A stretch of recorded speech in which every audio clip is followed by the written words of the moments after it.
రెడీగా మదనపల్లె మేమంతా సిద్ధం సభలో వైఎస్ జగన్ మాట్లాడుతున్నారు. ఇప్పుడు లైవ్ చూద్దాం.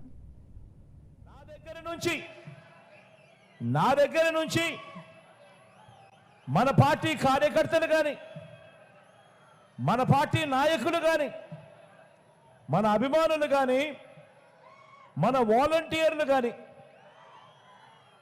ప్రతి ఇంటికి వెళ్ళి గడచిన ఈ 58 నెలల్లో ఇంటింటికి మీకు మంచి జరిగి ఉంటే, ఇంటింటికి మీకు మంచి జరిగి ఉంటే మీ జగన్కు, మీ బిడ్డకు, మన ప్రభుత్వానికి, వైఎస్ఆర్సీపీ ప్రభుత్వానికి అండగా తోడుగా నిలబడండి అని ఆత్మవిశ్వాసంతో ఈరోజు ప్రతి ఒక్కరూ కూడా ప్రతి గడపకు వెళ్ళి అడగగలుగుతా ఉన్నారు అని అంటే దానికి కారణం దేవుడు దయతో, మీ అందరి చల్లని దీవెనలతో ఇంటింటికి ప్రతి గ్రామానికి మంచి చేయగలిగాము కాబట్టే అని చెప్పి కూడా ఈ సందర్భంగా సగర్వంగా సవినయంగా తెలియజేస్తా ఉన్నాను.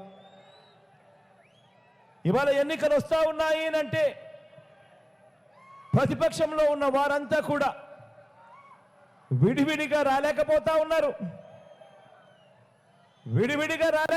ఉన్నారు. ఒంటరిగా పోటీ చేసే ధైర్యం ఏ ఒక్కరికి కూడా లేదు. అధికారం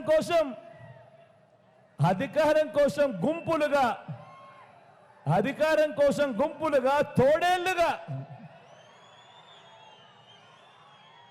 జెండాలు జతకట్టి అబద్ధాలతో వస్తా ఉన్నారు. జెండాలు జతకట్టడమే వారి పని, ప్రజల గుండెల్లో గుడి కట్టడమే మీ జగన్ చేశాడు కాబట్టి అని కూడా ఈ సందర్భంగా గర్వంగా చెప్తా ఉన్నా. ఈరోజు నేను చెప్తా ఉన్నా, ఇంత మంచి జరిగింది కాబట్టి ప్రతి గుండెలోనూ మీ బిడ్డ ఉన్నాడు, మన ప్రభుత్వం ఉంది, మన వైఎస్ఆర్సీపీ ప్రభుత్వం ఉంది. అందుకే ఈరోజు నా ఒక్కడి మీద ఎంతమంది దాడి చేస్తా ఉన్నారో చూడండి.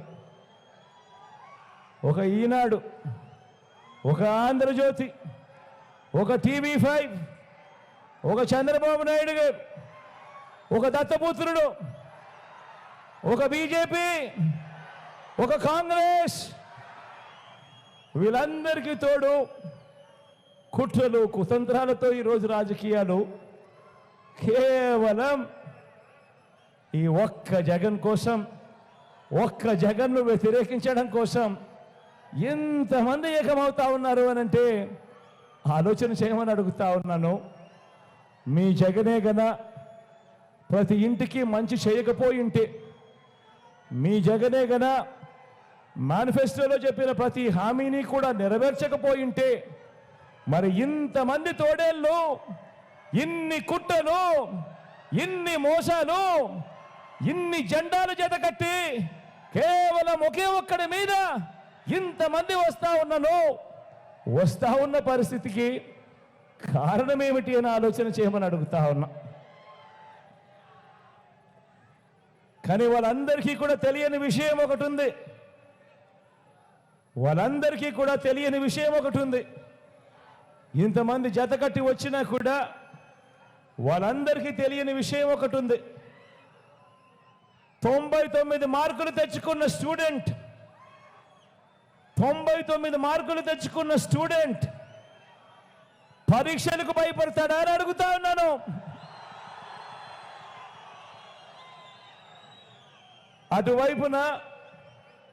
అటువైపున గతంలో వాళ్ళు పరీక్షలు రాసినప్పుడు 10 మార్కులు కూడా తెచ్చుకోని స్టూడెంట్ పరీక్ష పాస్ అవుతాడా అని అడుగుతా ఉన్నాను. ఎన్నికల మేనిఫెస్టోను ఓ బైబిల్ గాను, ఓ ఖురాన్ గాను, ఒక భగవద్గీత గాను భావిస్తూ ఏకంగా 99% వాగ్దానాలు నెరవేర్చిన మన విశ్వసనీయత ముందు 10% వాగ్దానాలు కూడా తన హయాంలో ఎప్పుడూ నెరవేర్చని మోసం చేసిన బాబు ఆయన కూటమి నిలబడగలుగుతుందా అని అడుగుతా ఉన్నాను ఈ సందర్భంగా. గట్టిగా రెండు చేతులు ఇలా పైకెత్తారు, రెండు చేతులు పైకెత్తి ఇలా ఇలా ఇలా ఇలా ఇలా ఇలా ఇలా ఇలా ఇలా ఇలా.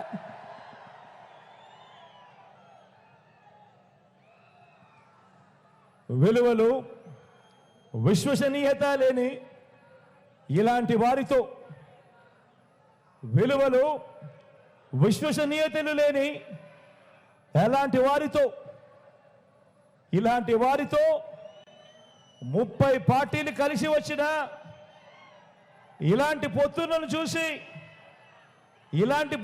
చూసి మన అభిమానులు కానీ, మన పార్టీ నాయకులు కానీ, మన పార్టీ కార్యకర్తలు కానీ, మన వాలంటీర్లు కానీ, ఇంటింట అభివృద్ధి అందుకున్న ఆ పేద వర్గాలు కానీ, వీరిలో ఏ ఒక్కరైనా కూడా భయపడతారా అని అడుగుతా ఉన్నాను.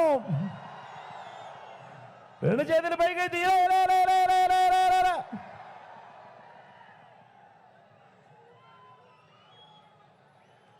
పైగా భయపడరు,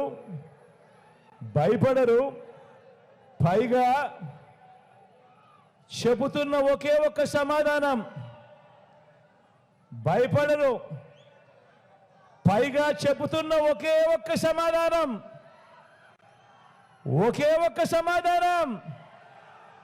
మేమంతా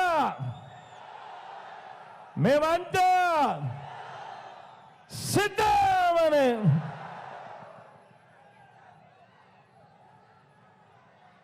5 ఏళ్ల తర్వాత, 58 నెలల పాలన తర్వాత జరుగుతున్న ఈ యుద్ధానికి మనమంతా కూడా ఇంతగా ఎలా సిద్ధమయ్యాము అనంటే దానికి కారణం ఇంటింటికి అందితేనే అది సంక్షేమమని చూపించాం కాబట్టి.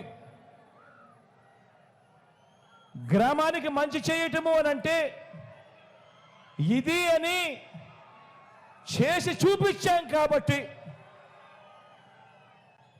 మంచి చేసే ప్రక్రియలో ఎక్కడా కూడా కులం చూడలేదు, మతం చూడలేదు, రాజకీయాలు చూడలేదు. చివరికి వారు గత ఎన్నికల్లో మనకు ఓటు వేయకపోయినా కూడా పర్వాలేదు, వాళ్ళకు అర్హత ఉంటే చాలు, వాళ్ళకు జరగాల్సిన మంచి ఖచ్చితంగా జరిగి తీరాలి అని చెప్పి వాళ్ళకు సైతం మంచి చేశాము కాబట్టి. ఇవాళ నేను చెప్తా ఉన్నాను, అందుకే మనకు ప్రతి ఒక్కరికి ఇలా మేలు చేయగలిగాము కాబట్టి, ఇంతకుముందు రాజకీయాలలో ఎప్పుడూ కూడా జరగని విధంగా చేయగలిగాము కాబట్టి, ఇంతకుముందు రాష్ట్రంలో ఎప్పుడూ చూడనట్టుగా చేయగలిగాము కాబట్టి, ఈరోజు మనకు మాత్రమే ఇంటింటికి వెళ్ళి ఓటు అడిగే నైతిక హక్కు మనకు మాత్రమే ఉంది, వైఎస్ఆర్ కాంగ్రెస్ పార్టీకి మాత్రమే ఉంది అని చెప్పి కూడా ఈ సందర్భంగా సగర్వంగా తెలియజేస్తా ఉన్నాను. గత ఎన్నికల్లో టీడీపీకి ఓటు వేసిన వారిని కూడా